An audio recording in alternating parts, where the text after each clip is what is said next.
नमस्कार दोस्तों, YouTube channel Rohini ज्ञान में आप सभी का स्वागत है। दोस्तों, आप सब कैसे हैं?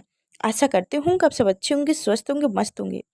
तो चलिए दोस्तों, आज हम लोग सुनते हैं सूर्यदेव की व्रत कथा। सूर्यदेव की व्रत कथा सुनने से इंसान धन धान्य से परिपूर्ण हो जाता है। रविवार का दिन सूर्यदेव को समर्पित है। मान्यता है कि अगर रविवार के व्रत के दिन सूर्यदेव की श्रद्धापूर्वक पूजा अर्चना की जाए तो मनुष्य के जीवन में सुख, समृद्धि और धन की संपत्ति की कमी नहीं रहती है। साथ ही शत्रुओं से सुरक्षा भी होती है। सूर्यदेव का व्रत करने के साथ साथ अगर आप इनकी व्रत कथा सुनते हैं तो आपकी मनोकामनाएं पूर्ण हो जाती है। तो चलिए कथा सुनते हैं, सूर्यदेव की व्रत कथा। तो दोस्तों, अभी तक हमारे चैनल को सब्सक्राइब नहीं किया तो सब्सक्राइब करके बेल आइकन की घंटी दबा दें, ताकि जो मैं व्रत कथा के बारे में बताऊँ तो सबसे पहले आप तक पहुँचे। तो चलिए दोस्तों, कथा सुनते हैं, हमारे साथ अंत तक इस कथा को सुनते रहिए। सूर्यदेव व्रत की पौराणिक कथा। प्राचीन काल की बात है। एक बुढ़िया थी जो नियमित तौर पर रविवार के दिन सूर्यदेव से पूर्व उठकर निर्वित कर्मों से निर्वित होकर अपनी आंगन को गोबर से लीपती थी, जिससे वो स्वच्छ हो सके। उसके बाद वो सूर्यदेव की पूजा अर्चना करती थी, साथ ही रविवार की व्रत कथा भी सुनती थी। इस दिन वो एक समय भोजन करती थी और उससे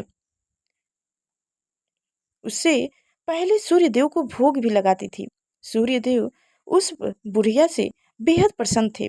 यही कारण था कि उसे किसी भी तरह का कष्ट नहीं था और वो धनवान से परिपूर्ण थी। जब उसकी पड़ोसन ने देखा कि वो बहुत खुशी है तो वो उससे जलने लगी। बुढ़िया के घर में गाय नहीं थी, इसलिए वो अपनी पड़ोसन के आंगन से गोबर लाती थी, क्योंकि उसके यहाँ गाय बंधी नहीं थी। पड़ोसन ने बुढ़िया को परेशान करने के लिए कुछ सोच कर गाय को घर के अंदर बांध दिया। अगले रविवार बुढ़िया को आंगन लीपने के लिए बुढ़िया को गोबर नहीं मिला। इसी के चलते उसने सूर्य देवता को भोग भी नहीं लगा पाई, साथ ही खुद भी भोजन नहीं किया और पूरे दिन भूखे प्यासी रही और फिर सो गई। अगले दिन जब वो सोकर उठी तो उसने देखा कि उसके आंगन में एक सुंदर गाय और गाय का बछड़ा बंधा हुआ था। बुढ़िया गाय को देखकर हैरान रह गई।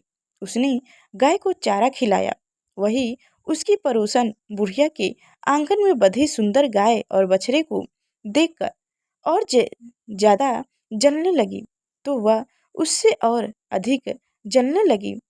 पड़ोसन ने उसे गोबर के पास सोने का गोबर पड़ा देखा तो उसने गोबर को वहां से उठाकर अपनी गाय के गोबर के पास रख दी। सोने के गोबर से पड़ोसन कुछ ही दिन में धनवान हो गई। कई दिन तक चलता रहा। कई दिनों तक बुढ़िया को सोने के गोबर के बारे में कुछ पता नहीं था। ऐसे में बुढ़िया पहले की ही तरह सूर्यदेव का व्रत करती रही, साथ ही कथा भी सुनती रही। उसके बाद जिस दिन सूर्यदेव को पड़ोसन की चालाकी का पता चला, तब उन्होंने तेज आंधी चला दी। तेज आंधी को देखकर बुढ़िया ने अपनी गाय को अंदर बांध दिया। अगले दिन जब बुढ़िया उठी तो उसने देखा कि गाय के पास सोने का गोबर है। उसे बेहद आश्चर्य हुआ। तब से लेकर आगे तक उसने गाय को घर के अंदर ही बांधा। कुछ दिन में ही बुढ़िया बहुत धनी हो गई। बुढ़िया की सुखी और धनी स्थिति देख पड़ोसन और जलने लगी। पड़ोसन उसने अपने पति को समझा बुझाकर उसे नगर के राजा के पास भेजा। जब राजा ने उस सुंदर गाय को देखा तो वो बहुत खुश हुआ। सोने के गोबर को देखकर तो उसकी खुशी का ठिकाना ना रहा। उसे नगर के राजा के पास भेज दिया। सुंदर गाय को देखकर राजा बहुत खुश हुआ। सुबह जब राजा ने सोने का गोबर देखा तो उसके आश्चर्य का ठिकाना ना रहा। वही बुढ़िया भूखी प्यासी रहकर सूर्यदेव से प्रार्थना कर रही थी। सूर्यदेव को उस पर दया आई उसी रात सूर्यदेव राजा के सपने में आए और उससे कहा कि हे राजन, बुढ़िया की गाय एवं बछड़ा तुरंत वापस कर दो। अगर ऐसा नहीं किया तो मैं तुम्हें परेशानी का पहाड़ टूट पड़ेगा। सूर्यदेव के सपने ने राजा को बुरी तरह डरा दिया। उसके बाद राजा ने बुढ़िया को गाय और बछड़ा लौटा दिया। राजा ने बुढ़िया को ढेर सारा धन दिया और क्षमा मांगी। वही राजा ने परोसन और उसके पति को सजा भी दी। उसके बाद राजा ने पूरे राज्य में घोषणा करवाई कि रविवार को हर कोई व्रत किया करेगा।